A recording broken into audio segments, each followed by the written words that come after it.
పొంగనాల పెన్నంలో మినప్పప్పు వేసి చేసిన ఈ రెసిపీ చాలా రుచిగా చాలా టేస్టీగా అయితే ఉంటుందండి. ఈ రెసిపీ వచ్చేసి ప్రతి ఒక్కరికి నచ్చుతుంది. అంత టేస్టీగా అయితే ఉంటాయి. ఎప్పుడు కావాలంటే అప్పుడు ఈజీగా చేసుకోవచ్చు. చాలా త్వరగా అయిపోతుంది ఈ రెసిపీ అయితే. ఇంకెందుకు ఫ్రెండ్స్ ఆలస్యం, ఎలా చేయాలో ఏంటో అనేది వీడియోలోకి అయితే వెళ్ళిపోయి చూద్దామా మరి. ముందుగా ఒక మిక్సింగ్ బౌల్ అయితే తీసుకొని అందులోకి 1 కప్పు మినప్పప్పు అయితే వేసుకోవాలి. ఇంకా వీటిని ఒక 2 సార్లు శుభ్రంగా వాష్ చేసుకోవాలి.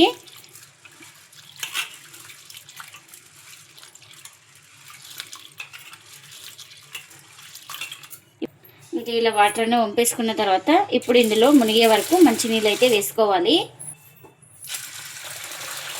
ఇంకా ఇలా మునిగే వరకు వాటర్ అయితే వేసుకొని మొత్తం ఇలా ఒకసారి బాగా కలుపుకొని ఇంకా ఇప్పుడు ప్లేట్ అయితే పెట్టేసుకొని ఒక 1 అవర్ అయితే నానబెట్టేసుకోవాలి మినపప్పుని. ఇంకా ముందుగా ఒక మిక్సీ జార్ అయితే తీసుకొని అందులోకి వేయించుకున్న పల్లీలు అయితే వేసుకోవాలి. ఇంకా ఇందులోకి ఒక 2 స్పూన్ల దాకా పుట్నాల పప్పును కూడా వేసుకుంటున్నా. నేను ఇక్కడ మిర్చి ప్లేస్లో కారం అయితే వేస్తున్నాను. మీరు కావాలంటే మిర్చి కూడా వేసుకోవచ్చు. ఇంకా ఇందులోకి రుచికి తగినంత సాల్ట్, అలాగే గ్రైండ్ చేసుకోవడానికి కాస్త వాటర్ కూడా వేసుకోవాలి. ఇంకా ఇప్పుడు మూత పెట్టుకొని గ్రైండ్ చేసుకుందాం. ఇంకా గ్రైండ్ చేసుకున్న చట్నీని ఒక బౌల్ తీసుకొని ఇంకా అందులోకి అయితే వేసుకుంటున్నా. ఇంకా ఇందులోకి పోపు కూడా వేసుకున్నాను. ఇంకా చట్నీ కూడా రెడీ అయిపోయింది మనకు. ఇంకా 1 అవర్ తర్వాత అయితే చూపిస్తున్నాను చూడండి. మినపప్పు కూడా మనకు బాగా నానిపోయింది కదా. ఇప్పుడు ఈ వాటర్ అన్ని వంపేసుకుందాం. ఇంకా ఇప్పుడు మొత్తం వాటర్ అయితే వంపేసుకున్నాను. ఇంకా ఇప్పుడు ఒక మిక్సీ జార్ అయితే తీసుకొని ఇంకా అందులోకి ఈ మినపప్పుని అయితే వేసుకోవాలి.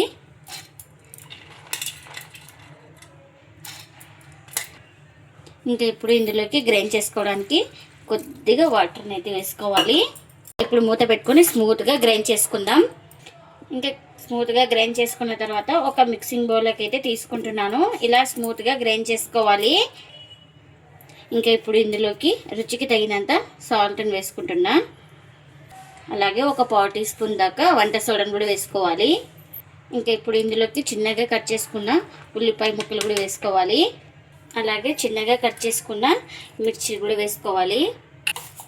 1 స్పూన్ అంతా జీలకర్ర కూడా వేసుకుంటున్నా. ఇంక ఇవన్నీ వేసుకొని మొత్తం బాగా కలుపుకుందాం.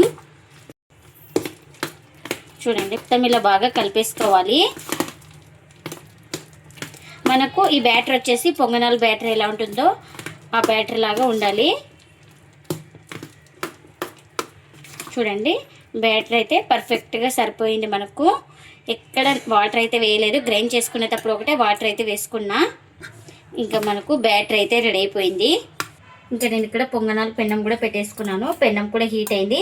ఇప్పుడు ఆయిల్ అయితే వేసుకోవాలి.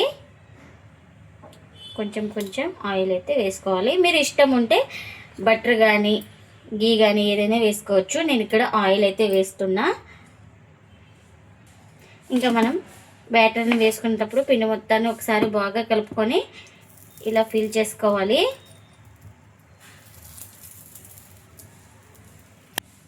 నేను ఇక్కడ చేయితో కూడా చూపిస్తున్నాను చూడండి. చేయితో అయితే ఇలా ఈజీగా మనకు ఎంత కావాలో అంత బ్యాటర్ అయితే వేసుకోవచ్చు.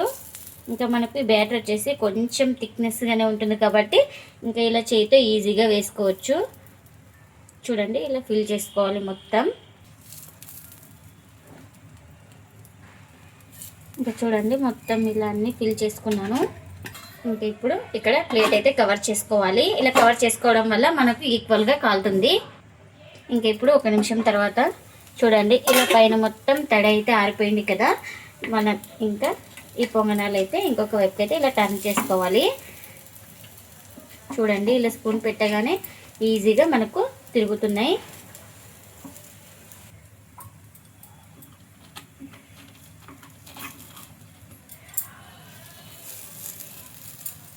ఇంకా ఇలా ఇంకొక వైపుకు టర్న్ చేసుకున్న తర్వాత ఈ వైపు కూడా కాస్త ఆయిల్ అయితే వేసుకోవాలి. మీరు ఇష్టం ఉంటే వేసుకోండి, లేదంటే స్కిప్ చేయండి. ఇంకా మనం ఈ పొంగనాలను కింద వైపు కూడా బాగా కాల్చుకోవాలి. ఇంకా చూడండి 2 వైపులు అయితే బాగా కాల్చుకున్నాను. ఇంకా ఇవైతే రెడీ అయిపోయినాయి. ఇంకా ఇలా రెడీ అయిపోయిన వాటిని ఒక ప్లేట్లోకి అయితే తీసుకుంటున్నా.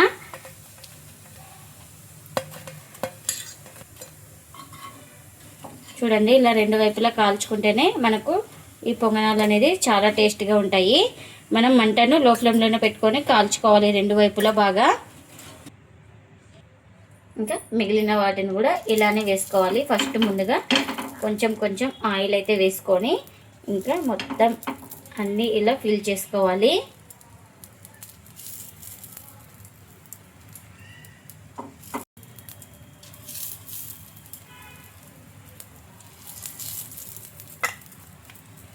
చూడండి ఇంకా మొత్తం అన్నీ ఇలా ఫిల్ చేసుకున్నాను.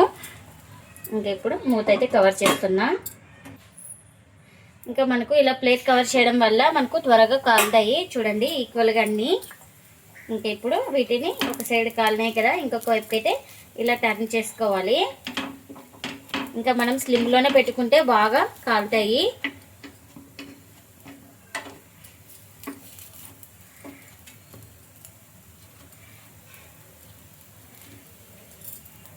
ఇంకా ఇప్పుడు ఈ సైడ్ కూడా కాస్త ఆయిల్ అయితే వేసుకోవాలి. ఇంకా ఈ వైపు కూడా బాగా కాల్చుకోవాలి. ఇంకా ఇవి కూడా రెడీ అయిపోయినాయండి. చూడండి రెండు వైపులో బాగా కాల్చుకున్నాను కదా. ఇంకా ఎన్ని అయితే అన్నీ ఇలానే చేసుకోవాలి. మినప్పప్పుతో అప్పటికప్పుడు చేసుకునే ఈ పొంగనాలు చాలా రుచిగా చాలా టేస్టీగా అయితే ఉంటాయండి. ఇంకా ప్లేట్లకి అయితే సర్వ్ చేస్తున్న ఈ పొంగనాలు ఒక్కసారి చేసి పెడితే వారానికి ఒక 2-3 సార్లు తింటారండి. అంత టేస్టీగా అయితే ఉంటాయి మనకి పొంగనాలు. ఎప్పుడు ఇడ్లీ పూరి దోశ ఇలా కాకుండా ఒక్కసారి వెరైటీగా మినప్పప్పుతో ఇలా పొంగనాలు చేసుకోండి. చాలా ఇష్టంగా తింటారు ప్రతి ఒక్కరు, అందరికీ నచ్చుతుంది. అంత బాగుంటాయండి పొంగనాలు అయితే మనకు. ఇంకా ఇక్కడ చట్నీ కూడా చేసుకున్నాం కదా, చట్నీని కూడా సర్వ్ చేస్తున్నా. చూడండి చూపిస్తాను మీకు. చూడండి ఎక్కడైతే పిండి లేదు, బాగా కాలినాయండి మనకు. మీరు కూడా తప్పకుండా ఒకసారి ఇలా మినపప్పుతో పొంగనాలు చేసి మీకు ఎలా వచ్చిందో కామెంట్ అయితే చేయండి ఫ్రెండ్స్. ఇదండి ఇవాల్టి వీడియో. ఈ వీడియో కనుక నచ్చితే ప్లీజ్ లైక్ చేయండి, షేర్ చేయండి, కామెంట్ చేయండి. అలాగే లైక్ చేసి సపోర్ట్ చేయండి friends. Thanks for watching. Bye bye.